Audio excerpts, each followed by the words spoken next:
امام بخاری دا روایت راوړی ډېر خوندور روایت دی او زه به درته ووایم سره د ترجمې غوږ ورته کېږدئ. عبدالله بن عمر رضی الله عنهما وی پیغمبر صلی الله علیه وسلم دا خبره کړې ده بینما ثلاثة نفر یتماشون اخذهم المطر وی درې کسان په لار روانو اچانک باران راګیر کړو باران داسې راګیر کړو چې باران ډېر زیات و او دوی پکې نور مزل نشو کولی فمالو الى غار فی الجبل نو دوی د غره په یو غار کې پناهي حاصله کړه غره طرف ته ورلو په غره کې بیا یو غار و هغې ته دوی پناهي ویوړه پناهي ویوړه مطلب څه یعنې هغې کې ځان پټ کړو د څه نه د باران فانحطت على فم غارهم صخرة من الجبل فأطبقت عليهم نو په دې کې د بره نه غر نه د غره د دې څوکې نه یوه غټه ګټه راولې ده او د غار دا خوله یې بنده کړه په کوم غار کې چې دننه دوی ناست فأطبقت عليهم یعنی بالکل ولا دا غار ولا بالکل څه کو بنې کو هېڅ دوی ته نه ښکاري د وتو لار ختمه شو فقال بعضهم لبعض نو دوی په خپل منځ کې مشوره وکړه یو بل ته دا ووایي انظروا أعمالا عملتموها لله صالحة فادعوا الله بها لعله يفرجها چې چا کوم یو نیک عمل کړی نو هغه الله ته وسیله کوي او دعا پې د الله نه وغواړئ کیدی شي د مشکل زمونږ حل شي او یا الله حل کړي ګوره شرط پکې دا دی چې عمل هم کړی نیک عملي او د الله دپاره هم کړی اوس ته داسې عمل الله ته څنګه وسیله کوې چې د الله دپاره دې کړی نه دا خو کېږي نه کوم عمل به الله ته وسیله کوې عملتموها لله دویم صالحه صالح عمل کوم وي چې د پیغمبر په طریقې چې د پیغمبر په طریقې اول ته وي لله او د الله دپاره یعنی اخلاص او د پیغمبر تابعداري بس الله نه به سوال وکړو او کیدای شي الله زموږ د مشکل به دې سره حل کړي وي صحیح ده فقال احدهم هغه اولني دا ووایي دا غوږ کېږدئ ښه دې قصې ته وي اللهم إنه كان لي والدان شيخان كبيران اے الله زما مور پلارو بوډاګانو عمر ډېر زیاتو ولي صبية صغار او زما واړه واړه بچي مو كنت أرعى عليهم ما به ګړې بیزې ساتلې نو هغه به ما د سریدو د پاره یا د سرن د پاره بهر ته بوتلی فإذا رحت عليهم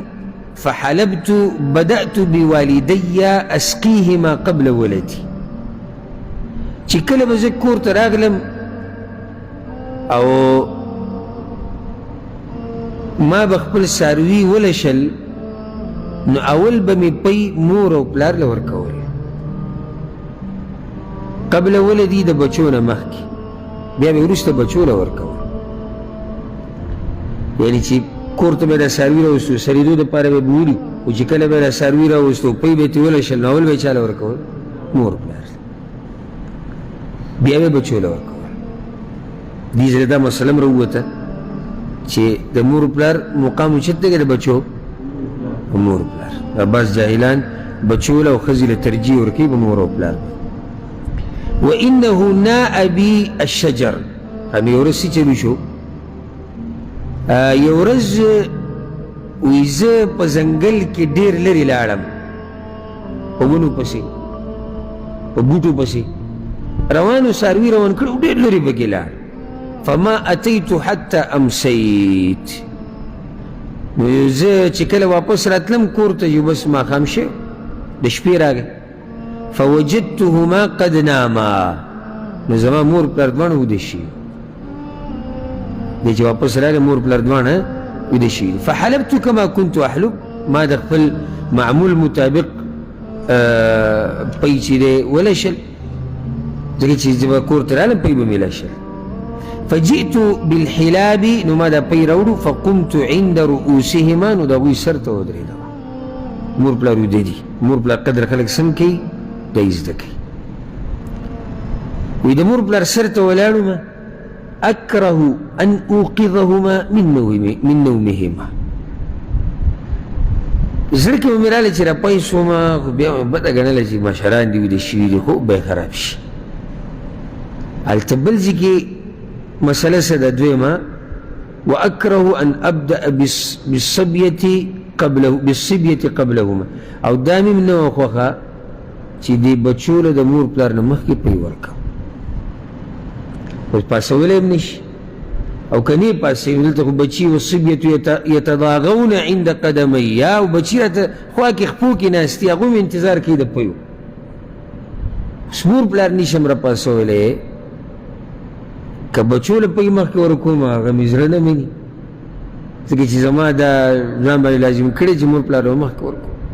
فلم يزل ذلك دأبي ودأبهم حتى طلع الفجر. بس دقه زما قصه روانه وه چې وریکم او که مور پلار راپاسوم او کنه او واړم انتظار باندې دې کې سهار شو. سهار شو مخکې خبره نه دی ذکر کړې خو مته دا چې سهار شو مور پلار بخپله راپاسېدو دونه پی ورکړو. فإن كنت تعلم أني فعلت ذلك ابتغاء وجهك یا الله تا ته پته ده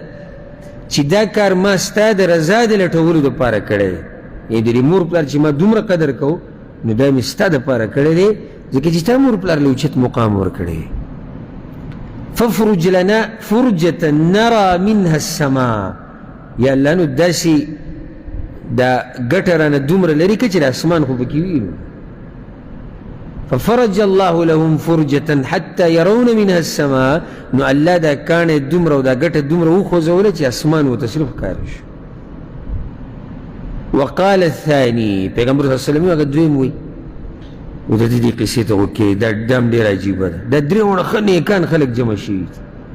وی اللهم انه كانت لي ابنة عم ای الله زما د تره لور وه احبها كاشد ما يحب الرجال النساء. ما ورسره دومره محبت کو کنه لکه په سړو کې چې یو سړی په یو ښځه باندې سم میني خپلې ښځې سره مینه کوي دقه شان مینه ما د هغې سره کوله سم پې میني. فطلبت الیها نفسها نو یو ورځ ما د هغې نه د هغې د نفس مطالبه وکړه چې یعنې ما له اجازت راکړه چې تا سره غلط کار وکړه.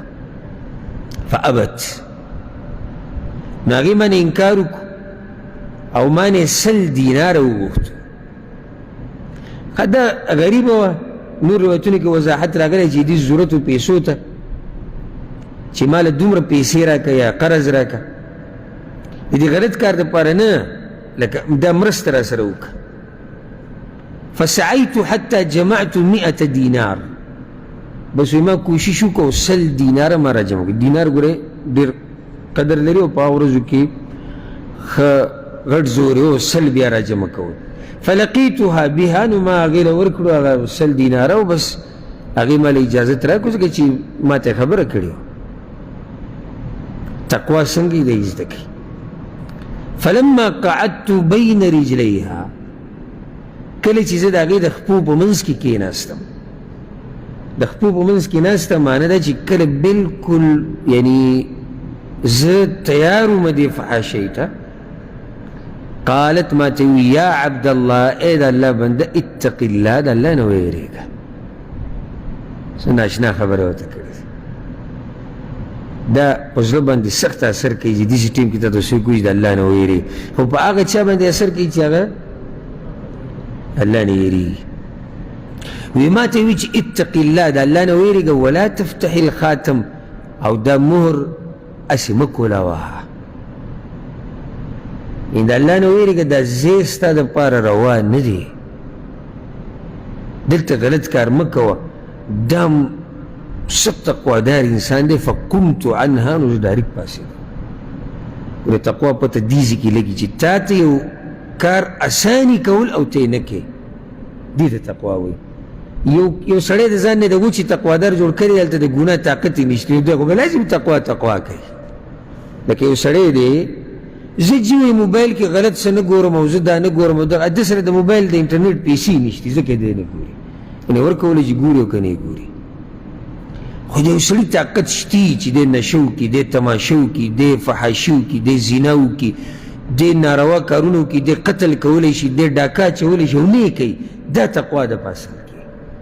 کې چې دی دا کار کولی شي او نه یې کوي. او دا درته ووایم چېرته داسې ونه وایي چې دا به زه م وکړم، داسې به نه وایي ګورې، بلکې سوال کوو یا الله وایي داسې حالاتو نه مې ساته. دا ډېر غټ ایمان غواړي ګورې. لکه صرف چې ته فیسبوک راواړې او د جنۍ تصویر پکې راشي، ما ته اوس مخکې ویلو دا ګوته داسې کول چې د جنۍ دا تصویر ترې واوړي دا هم غټ ایمان غواړي. انشاءالله امید دی تاسو کې به وي دا صرف دا ګوته داسې کول چې د جنۍ د تصویر ترې واوړي دا هم ایمان غواړي. ډېر خلک دا ګوته هم داسې نشي کولی چې د جنۍ د تصویر ترې لرې کړي. پاتې لا دا چې جنۍ درته مخامخ پرته وي او اجازت درکړي او څوک خوا کې نه وي او صرف الله درته ګوري نور څوک نشتي او دغه ټیم کې د جنۍ نه راپاڅېده دا ډېر لوی ایمان غواړي. نو دا به نه چې دا ما هم کړی ما راته ووایي که نه ته چې دا موبایل د جیب نه راوباسې دغه ټیم کې ځان ته وګورې تا کې څومره ایمان او تقوا ده. ښه دی پاسېد دې خبرې پې اثر وکړو الله نه نه یېرېږي. اللهم فإن كنت تعلم أني قد فعلت ذلك ابتغاء وجهك فافرج لنا منها فافرج لنا منها. ويا الله تا ته پته لري چې ستا دپاره مې کړی او تا نه یېرېدم ځکه راپاڅېدم. نو یا الله زه یې راته کولا وکړه. ففرج لهم فرجا. رب العالمین دا ګټه دا کاڼی لږ نور وخوځو خو د راوتو پکې څه رو هغه نه جوړېدو.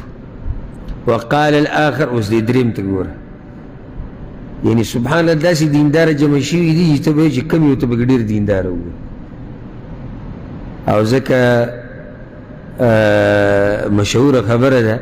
ویعني المرء لا تسل وسل عن قرینه فكل قرین بالمقارن یقتدي. د دې سړي تپوس مه کوه د ملګرو یې تپوس وکړه څنګه چې ملګری دا سړی به هم دقه شی دی. یعنی ته دا تپوس مه کوه چې عبدالله څنګه دی، ته دا تپوس وکړې چې عبدالله کیني پاسي چا سره، بس پته به راته ولګي چې عبدالله څنګه دی.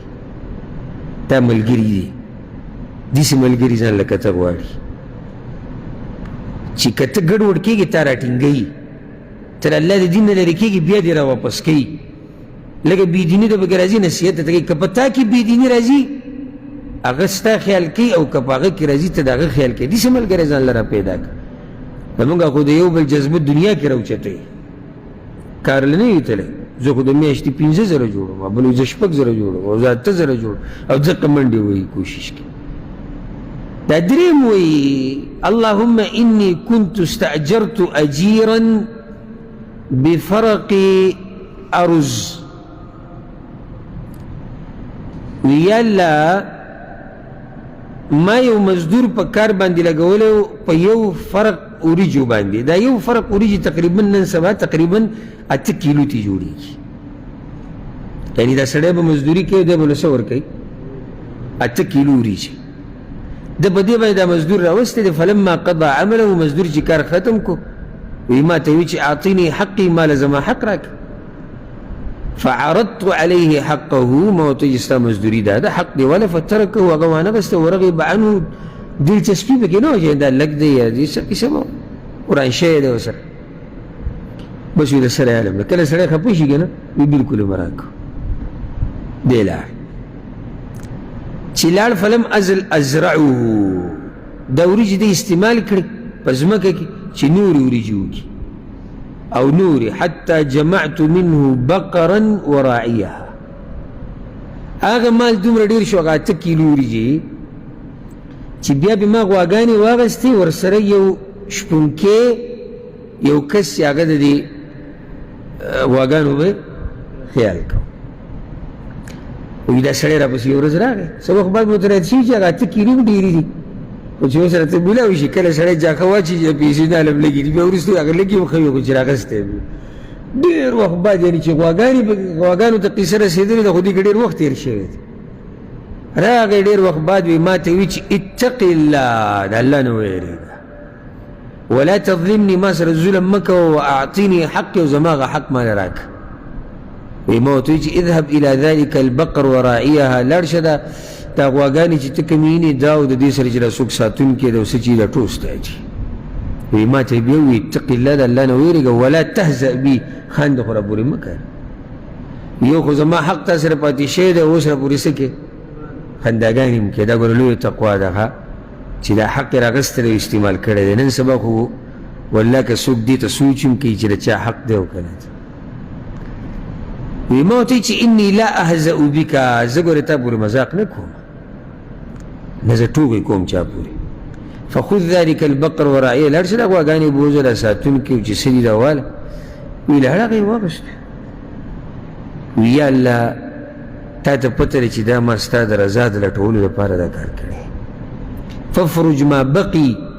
نو دا باقي چې کومه لار موږ ته بنده ده دا ازاده که ففرج الله عنهم رب العالمین هغه ګټه هغه کاڼې د غار داخلي نه بلکل لرې کو روان شو څه ناشنا قصه پیغمبر صلی الله علیه وسلم کړه دا په صحیح بخاري کې ده چې صحیح بخاري کې راشي بیا صحیح بیا پکې شک نه وي ځکه چې داسې ځوان دا کتاب را جمع کړی دی چې هغه دا په ځان لازم کړي دي چې زه په دې خپل کتاب کې ضعیف حدیث هغه نه راوړم دا دومره اوږد حدیث ما سره پاره و خپل نیک اعمال الله ته وسیله کولی شي جایز دي